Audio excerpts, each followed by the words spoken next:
काषाय वस्त्रं करदण्डधारिणं कमण्डलू पद्मकरेण शङ्खं चक्रं गदाभूषितो भूषणाढ्यं श्रीपादराजं शरणं प्रपद्ये। नमो जन्मभूमी जिथे जन्म झाला, नमो आर्यभूमी जिथे वाढीला, नमो कर्मभूमी जिथे गुप्त झाला। नमस्कार माझा सद्गुरु दत्तात्रयाला, अवधूत चिंतन श्री गुरुदेव दत्त। साधकांनो, दिवाळी मधला आणखीन एक महत्वाचा असा दिवस म्हणजे पाडवा, बलिप्रतिपदा। कार्तिक शुद्ध प्रतिपदा म्हणजेच बलिप्रतिपदा।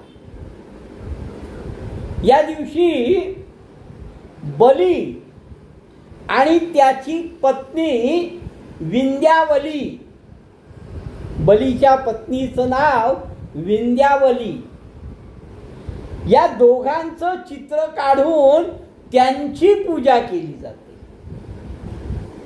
या दिवशी गोवर्धन पूजाही करतात। या दिवसापासून विक्रम संवत्सराचा आरंभ होतो। व्यापारांचं नवीन वर्ष या दिवसापासून सुरुवात होतो। मंगल स्नान करून स्त्रिया आपल्या पतीला ओवाळतात। काही ठिकाणी संध्याकाळी पण ओवाळतात। हा प्रत्येक ठिकाणचा परंपरेचा, संस्काराचा, रीतिरिवाजांचा प्रश्न आहे। पण या दिवशी सकाळी किंवा संध्याकाळी स्त्रिया आपल्या पतीला ओवाळतात। दिवाळीतील महत्वाचा दिवसांपैकी असा हा एक दिवस आहे। या दिवसानिमित्त अनेक कथा पुराणांमध्ये आहे। प्रत्येक ठिकाणी वेगवेगळ्या कथा आहेत। एक असा हा दिवस आहे की पार्वतीने महादेवांना याच दिवशी खेळामध्ये हरवलं होतं। कुठल्या? द्यूत खेळात पार्वतीने शंकरांना द्यूतात हरवलं। तो हाच दिवस होता। म्हणून काही ठिकाणी या दिवसाला द्यूत प्रतिपदा असंही म्हटलं जातं। तसंच असुराचा राजा बळी हा भक्त प्रल्हादाचा नातू आहे, म्हणजे हिरण्यकश्यपूचा पंतू आहे। तर या भक्त प्रल्हादाचा नातू आणि विरोचनाचा पुत्र बळीराजा राक्षस कुळात जन्म घेऊन, बळीराजाने राक्षस कुळात जन्म घेतला होता। पण तो चारित्र्यवान, विनयशील, प्रजादक्ष असा राजा होता। दानशूर मध्ये तो अग्रेसर होता। असं म्हणतात, बळीच्या दारात कोणीही दान मागायला गेलं तर तो विनमुख येत नसे। त्याची संपत्ती आणि त्याची शक्ती इतकी वाढत गेली की त्यांनी देवांचाही पराभव केला आणि लक्ष्मीला दासी केलं। देवांचं स्वातंत्र्य हिरावून घेतलं त्यांनी। मग बळीराजाला हरवण्यासाठी भगवान नारायणाची विष्णूची निवड करण्यात आली. आणि एकदा बळीराजा यज्ञ करीत होता. यज्ञांमध्ये दान धर्म करण्याची पद्धत आहे, दान धर्म करण्याची परंपरा आहे. भगवान नारायणाने, भगवान विष्णूने वामन रूप धारण केले.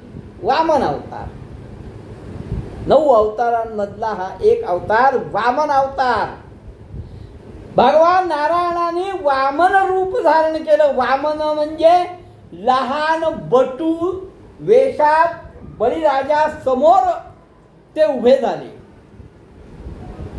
बळीने त्या बटूला, वामनाला, तुला काय पाहिजे असं विचारलं. तेव्हा वामन रूपातील, बटू रूपातील नारायण म्हणतायत, मी मागेल ते तुला द्यावं लागेल असं वचन पहिले दे, मग मला काय पाहिजे ते सांगेल. पहिले मला असं वचन दे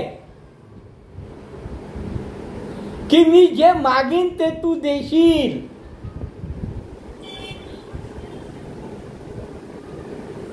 मी वचन देतो.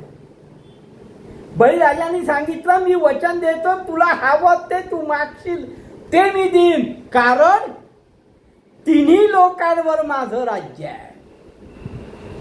मी देवतांचा पराभव करून लक्ष्मीला कारागृहात टाकलाय, तिलाही दासी बनवलाय. तिन्ही लोकात माझंच वर्चस्व आहे. त्यामुळे तुला जे पाहिजे ते मी देईन. वामनाने बळीकडे बघितलं आणि वामन म्हणतो,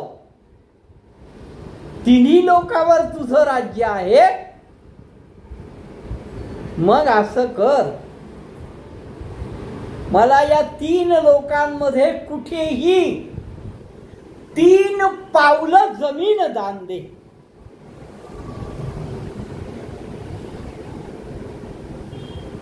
तीन लोकांमध्ये तुझं राज्य आहे, अमाप संपत्ती आहे. 3 लोकांमध्ये तुझं राज्य असल्या कारणाने या 3 लोकांमध्ये कुठेही, ब्रह्मांडात, पृथ्वी तलावावर, पाताळात, कुठेही 3 पावलं फक्त मला जमीन दान दे. बळी यांनी ओळखलं नव्हतं की हा कोण आहे. पण बळीचे गुरु शुक्राचार्य त्यांनी ओळखलं होतं.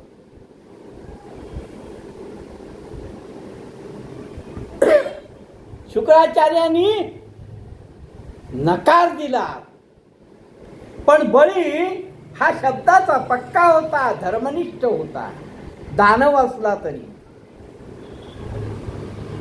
क्षमाशील होता. त्यांनी झारीतनं पाणी हातात घ्यायचा प्रयत्न केला की संकल्प सोडून या वामनाला, या बटूला 3 भूमी दान देऊ, 3 पावलं भूमी दान देऊ. शुक्राचार्यांनी बळीच्या हातात पाणी येऊ नये म्हणून सूक्ष्म रूप घेऊन झारीचं जे मुख होतं त्या मुखावर आतून बसले. वामन रूपी नारायणाच्या हे लक्षात आलं, बळीच्या हातात पाणी येत नाहीये झारीतनं, म्हणून वामनाने तिथे पडलेल्या कुश म्हणजे दर्भानी त्याला गोमुखात छिद्र करायचा प्रयत्न केला आणि तो दर्भ शुक्राचार्यांच्या डोळ्याला लागला, म्हणून ते एकचक्षु झाले. मग वामनाने बळीला सांगितलं, संकल्प सोड, त्यांनी संकल्प सोडल्यावर वामनाने प्रचंड मोठं रूप धारण केलं. भगवान नारायण आहेत. विष्णूने प्रचंड रूप धारण केलं. पहिलं पाऊल स्वर्गावर ठेवलं. त्याचाही अधिपती बळी होता. म्हणून एका पावलामध्ये स्वर्ग काबीज केला. दुसरं पाऊल या भूलोकावर ठेवलं. आणि तिसरं पाऊल आता मी कुठे ठेवू असा प्रश्न बळीनी हे वामनाने बळीला विचारला. त्यावेळेस बळी खाली बसला आणि आपलं मस्तक दिलं. आणि तिसरं पाऊल त्याच्या डोक्यावर ठेवलं आणि बळीला पाताळ लोकात टाकलं आणि पाताळ पण काबीज केलं. बळी पाताळ लोकात गेला. गर्विष्ठ झाला तरीही सत्वशील दानशूर अशा बळीराजाला पाताळ लोकांचं राज्य वामनाने बहाल केलं आणि वर दिला. पाताळ लोकांचं राज्य बळीला प्रदान करून त्याला वर दिला की कार्तिक प्रतिपदेला लोक तुझ्या दानशूरतेची आणि क्षमाशीलतेची पूजा करतील.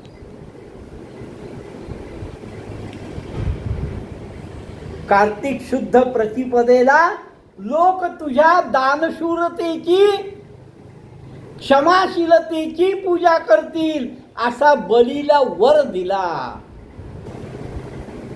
आणि कार्तिक शुद्ध प्रतिपदेला म्हणून बलिप्रतिपदा नावाने साजरी केली जाते. बळीची पण पूजा केली जाते. असा हा दिवाळीतला सर्वात मोठ्या सणांपैकी एक आहे. या पाडव्याच्या